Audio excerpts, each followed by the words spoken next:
Magandang umaga mga lods. Nagbago na naman tayong pag-aaralan mga idol. Let it bang, bang.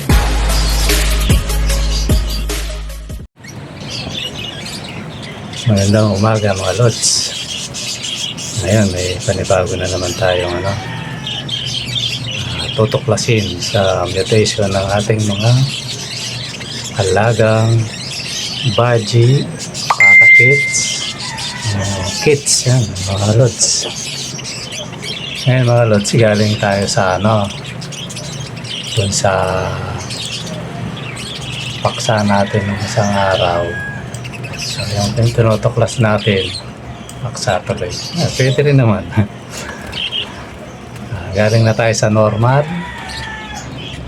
tapos nag-opaline, di ba? Nag-feed mutation, tapos spangle, mga factor na yan, tapos cinnamon. Ngayon mga lods, gray wing na tayo mga lods. Iano natin kung ano ba yung itsura ng gray wing na kits o para kits o baji mga lods.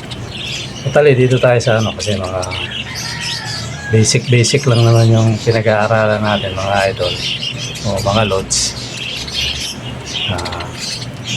Sa gray wing tayo, ano ba itsura ng gray wing? Ibig sabihin mga lods, galing na tayo dun sa yung pinanggalingan na natin yung pinaka alam na natin na yung pinagdaanan natin tuklas natin. So may idea na tayo ngayon yung huling paksa nga natin, di ba, yung cinnamon. Parang yung kakaiba yung cinnamon mga lods sa lahat ng mutation kahit ako curious masyado saan nanggaling yung kulay kulay chocolate, kumbaga kulay kokwa. Sa lahat ng mutation yan yung kakaiba para sa akin mga lods kasi ang lahat ng mutation may green may blue, may puti, sabihin makikita mo yan. Pagdating doon sa cinnamon, di ba hindi natin alam kung anong ginawa nung dyan, nakatuklas niya mga lods. Yung mga naunang nagano sa atin, sabihin mga naunang nag-ebon, sila yung pasimono niyan mga lods. So ngayon, bigla tayong pupunta ngayon sa gray wing. Although ito sabay mga lods, sunod-sunod to. Medyo may nasalit lang na gray, cinnamon kasi nga kakaiba kulay. Kasi papunta tayo sa clear, di ba? Tapos biglang nahalong ganon. Pero okay lang yan kasi bahagi ng mutation yun Ngayon mga lods, ito na tayo sa gray wing. Ano ba itsura ng gray wing mga lods? Di ba mga lods? So, pakikita natin yung isang picture ng gray wing mga idol. Ayan. Ayan ang tinatawag na gray wing. Kumbaga kung green yung mga lods, yung ibon mo. So, kasi baka mamaya ini-expect nyo, merong cinnamon. Parang light brown, may dark brown. Ma-expect nyo may ganong may possible ganun din mga lods kasi ito inaano lang naman dito yung mga pakpak ang tawagin gray wing. Sabihin gray siya mga lods, nag-gray, sabihin na light color kumbaga. So, ano pa yung mga ibang mga gray wing? Ito mga lods, ayan yung isang bahagi ng gray wing mga lods. Kaya itong violet na to mga idol, siguro ewan ko kung maiksi yung paksa ngayon o tema natin o pagtuklas, Tingnan natin kung paano siya, ano. Para sa tingin ko maiksi lang to eh. Ito, kagaya na itong ano. Yung tawag dito mga idol, ano, although binasagan lang sigurong lovely to eh, pero kung hindi ayaw mo naman yung lovely, kasi mukhang kaibig-ibig nga mga lods. So. Ano na lang, violet gray wing. Yan. Yan ang tawag dyan. Ngayon, kung kagaya ng isa, ayan, edi tawagin mo siyang ano, green gray wing. Ganun lang mga lods, yung depende sa kulay. Oh. Balik tayo dito mga idol. Yan, kagaya niyan. Ang tawag sa kanya, di ba? Violet gray wing. Mukhang ano siya mga idol, mukhang ano, clear white, ano, pied. Itong ibon na to. Makikita mo na yung puting bahagi na sa harap ng pakpak niya. Yan, ito. Di ba? Alam mo talaga clear na. Pero siguro meticuloso yung ano, yung may ibon nito. Kasi depende yan lods eh. Ano yan, parang yung rainbow. Yung sabi ko nga nakaraan, minsan, yung iba dinideclare rainbow. Yung iba naman hindi pa. Ano pa lang, dilute, kumbaga, natunaw pa lang yung kulay. Di ba? No? Ngayon dito mga idol, itong gray wing. Yun nga, ang isang gray wing na budgie ay may pantay na shade. Sabihin nyo, shade. Yan, yung... Kasi, hindi porket shade, danino na eh. Marami ibig sabihin ng shade eh. Maaaring ano. Basta mga lod, sa ginamit na term, shade eh. Pero sa totoo, ito yung mga ano niya. Hindi naman anino sa Tagalog yan, mga lod, diba? No? Pero yun ang ginamit na term, shade. Ano, mapusyaw, 50% na dilute na mga lod. Kumbaga, pumutla. Diba mga lod? Pumutla na yung kanyang ano, yung katawan niya. Kumbaga, depende rin sa kulay. Bawa, asul na base o verde, depende yun. Kasi kagaya nito, depende sa base. Bawa, ito, violet siya, di ba? Tapos yung base niya, yan, no? Depende. Kasi minsan green eh. Ito, green to, pag green yung ano mo. Ibig sabihin na pumupusyaw. Nadidelete siya mga idol. Tapos ano pa? Tingnan natin dito. Yung asul ang katawan, di ba? O verde. Tapos yung kulay ng katawan, halos kalahating mas magaan o light, kumbaga. Mas lighter na ang kulay kaysa sa normal. Tapos yung mga pakpak na at balahibo, mapusyaw. Yun, parang ganun din. Mapusyaw na o lighter. Tapos madilim na pagkaabo. Ibig sabihin na doon, clear na siya pero may kaya nga tinawag siyang gray wing. Kaya nga sa rainbow, pag medyo gray pa yung hindi pa solid, yung iba, hindi nila tinatanggap na rainbow yun kasi tama naman. Kung mataas yung mo. Pero pag sa mga nagtitindak, dinideclare na nila yun, rainbow yan. Depende lang yun, idol, sa pagtanggap mo. At least, yung materialis ng pagiging rainbow, kung rainbow yung usapan, nanda na. Ito, parang itong gray wing na to, di ba? No? Na, andyan na yung, kumbaga, more than, totally ito, 100% to, mga lods. Yung pinakita ko na to. Kasi minsan may makikita kayong ibon na natawag nilang gray wing pero may mga bahid-bahid pa kaya siguro tinawag na gray wing kasi hindi pa siya clear wing mga lods. Kasi yung tinatawag na clear wing minsan talagang puti puti talaga, wala kang makikitang bahid. Kasi may ganun akong ibon mga lods. Ayan mga lods. Ano pa ang mga palatandaan ng gray wing? Ito sa kulay na lang yung pats. Mga lods, yung pats niya. Ano ba yung pats? Ito yun mga lods. Kung titingnan mo, kala mo dilute. Kasi may ibang graving, ano pa to, matingkad pa siya. Pero ito ano dinideclare pa siyang ano na graving. Kasi depende yan sa may ibon tsaka yung basta sa mga ano, iba-iba kasing kategorya yan, mga idol. Ayan, yung pots na yan, makikita mo medyo pumusyaw. Hindi kagaya ng mga normal, buhay na buhay.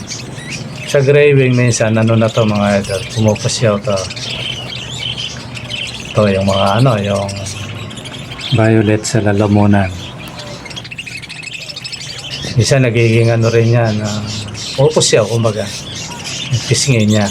Sa violet to, idol pero minsan sa ibang ibon hindi. Oh, kasi pumupusyaw siya imbis na asul.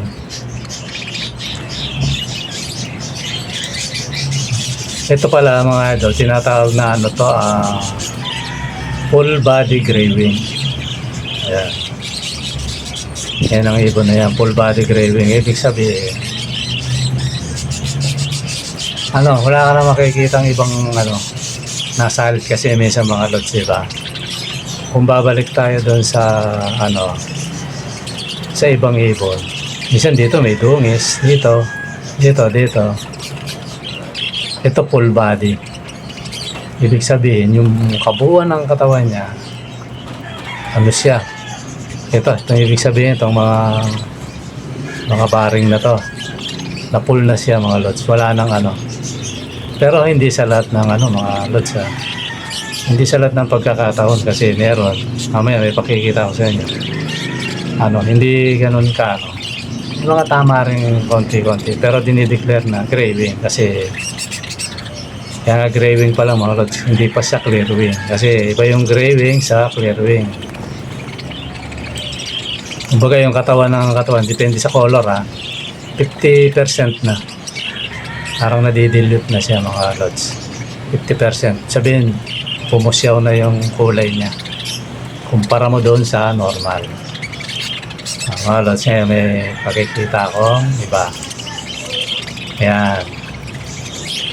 Mga lods. Ayan. Ito mga lods. Ito yung mga tinatawag na graving.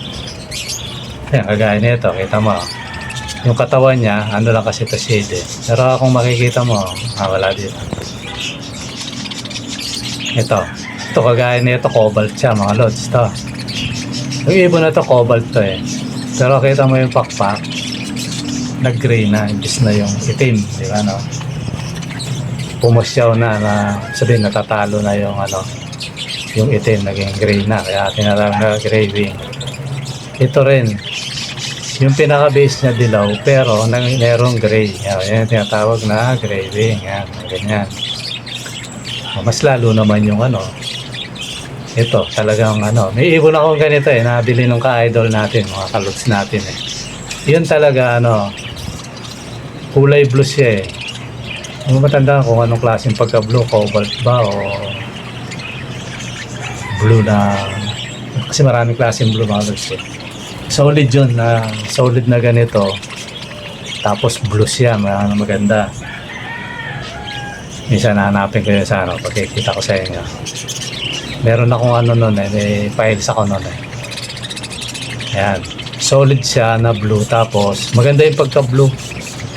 Parang blue-green na tayo yung dati. Tapos solid to mga lods, mula sa batok hanggang to, hanggang doon sa ano, buong likod niya, tsaka kapakpak. Oh, yun ang graving. So, tapos ito, dilaw mga lods. Ayan. Tingnan nyo yung ano niya. Oh, diba, no? Oh, yun ang tinatawag na graving sa dilaw. Kasi baka mamaya, akala mo, ano yan, creamino, gano'n. Yung pala, ano, yellow graving siya, mga lods. Ayan, no? Ito pa yung mga palatandaan mga graving, mga idol. Yan although maputla yung ano ito kagaya nito ito mo undilute siya, undilute body color, white or very fade gray. wings or feather, di ba? Tapos ito, dark siya. Dark violet blue. Undilute din siya. Yung cheek, hindi siya yung pisngi, yung pats niya. Yan mga lods. O ito. Ano to, light violet naman. Ganun din. Ano siya? Pale naman. Pale gray naman ang kulay niya. So, sakop siya ng gray wing mga lods. Tapos ito naman, kaya ako sinusum mga lods para makita niyo yung todong kulay. Ito, may pagka-violet na hindi maintindihan eh. Kasi may ganun eh. Kala mo gray pero pag tinitigan mo, violet na dark siya mga lods. Ito, 50% na na-dilute na. Maring ano nga to, violet. Ngayon na 50%. Yan, kung may ibong kang ganyan, na 50% na yung pagka-violet sa tiyan niya. Tapos ang balahibo niya, yung feather niya, yung pinakapakpak, gray. Gray na may puti na, pagka-gray din. Naglalaban yung gray at saka puti, yan. Tapos yung pinakalalamunan din. Ganun din mga lods. Tapos yung chick tsaka yung ano niya, yung patch niya, na-dilute na siya ng 50%. Yan yung mga batayan ng ano mga lods. Mga gray wing. Ito pa. Yan mga lods. Ito full body. Kaya sinasabi ko sa inyo solid yung likod niya. Pero yung ano, sky blue ang kulay niya mga lods. Yan. Iba yung ano, iba yung pagka-blue nito. Full body gray wing siya. Ayan, yung feather niya. Tapos yung cheek pads niya, dark pa rin mga lods. Pero nabibilang na siya sa ano. Tapos yung katawan niya, ito nga, yung chan. Undilute. Hindi pa na-dilute. Kasi merong gray wing, pati katawan na di-dilute mga lods. Umaga pumupos siya. Ano pala to mga lods? Sky blue. Ayan mga lods. Yan yung mga palatandaan ng gray wing. Ayan, ito pa. Ito, medyo ano na to. Medyo maliwanag na tong picture na to mga lods. Totally, kukuha ako ng iba. Hanap ako. Teka lang. Hanap tayo ng yung mga solid na ano. Tingnan ko kung makahanap ako. Ngayon, pag hindi, pagtiisan na natin yan mga lods. Kasi ano yun eh.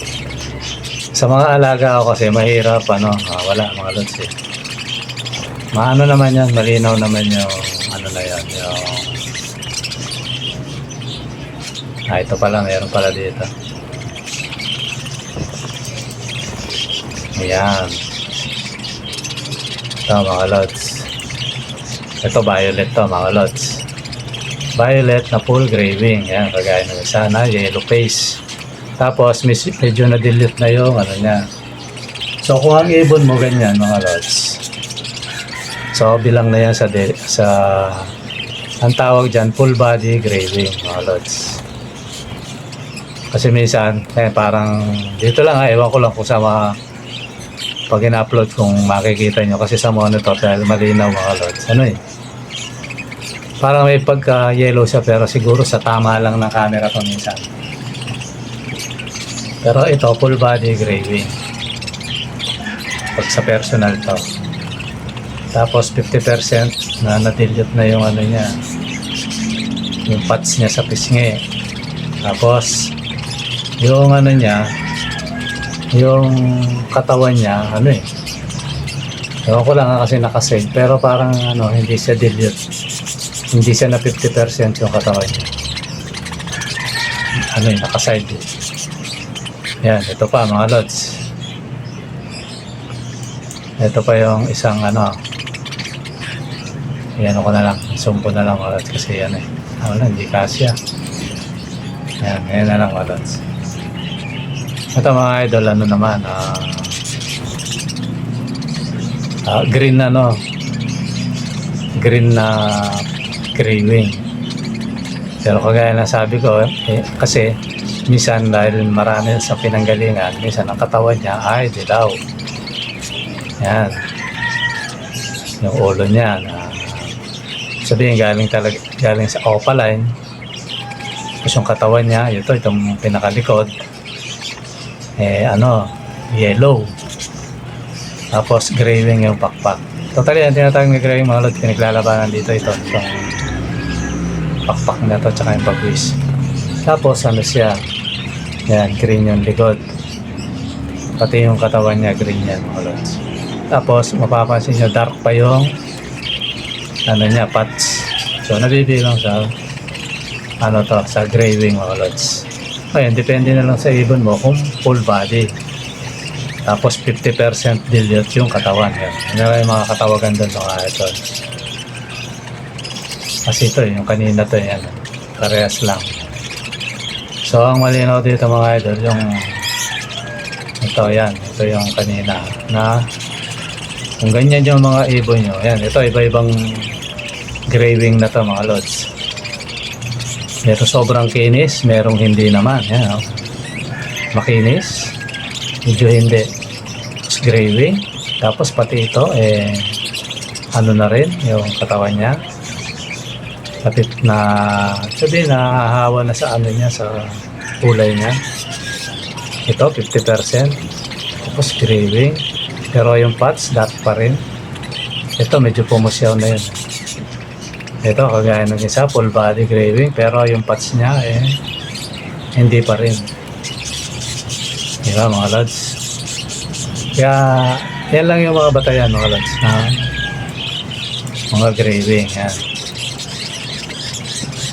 Kaya kung may ibon kang ganito idol, ibig sabihin idol, ang ang ibon mo ay nalilinya na sa gray wing. So maraming gray wing, yung full body 50%, mga ganon, yung hindi pa na-dilute masyado, malabo pa yung patch o dark pa yung patch, ganon mga lods.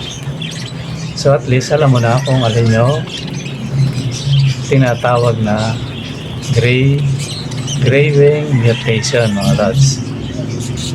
Okay mga lods, sana natuto tayo ngayon sa sa ating tinutuklas. Kung nakaraan sabi ko paano ba yung pagkasabi ko, 2%, tapos 3%, tapos 3% ulit, tapos 3% na naman, 11%. Ngayon, plus 3% ulit. Tapos, plus ulit, 3%. Ayan mga lods. Ayan na yun, 17. Tama ba mga lods? Kaya na bahala magkwenta sa mga percentage na nag-aaral natin mga lods, kasi hindi naman tayo pare-pareha sigurado na may mga yung talagang masyadong tutok. Lalo na yung mga lods, galing ka sa UB, no? Yan, gaya ngayon. Pinapanood mo to. Ngayon, sigurado ko may ka-idol tayo. Talagang tutok na may gustong matutunan na idol. Sigurado ko tinititigan niya, binabalik-balikan niya yung normal, yung opala, yung ganito. Yun. Sigurado ako mga lods. Kumbaga sa eskwela, honor yun idol. Mga ganun mga kasama natin sa mga kasama nating UV. Kasi sa eskwela naman mga lods, hindi naman lahat honor Pero tiniti ako meron magiging honor, di ba? Baka bandang uli, mas matalino pa sa atin yan mga lods. Mas marunong pa sa atin. Ganun naman Yun, history naman yan kahit sa eskwela mga lods. Dati mong estudyante, bandang huli ikaw, teacher pa siya, presidente na ng Pilipinas, di ba mga lods? May mga ganun. Kaya sa mga ka-idol natin, sigurado may Pero naman, kumbaga sa eskwela mga idol, tiniti ako naman nasa tayo, merong nasa row 1, row 2, gano'n.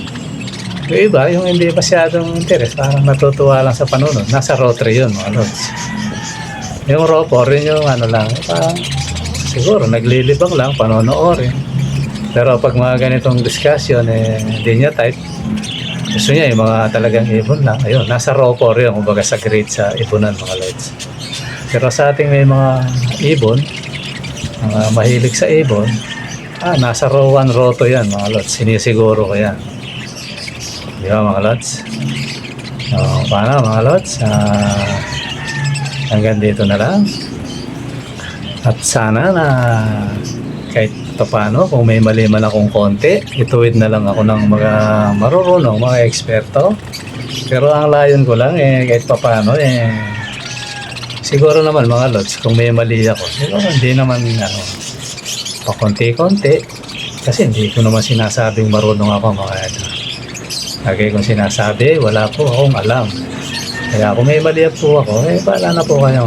At least, ito lang ang sinisiguro ko mga idol. Tiniti ako, at least may natututunan kayo, di ba? Tayo, mga idol. Sama ako doon, Dogs.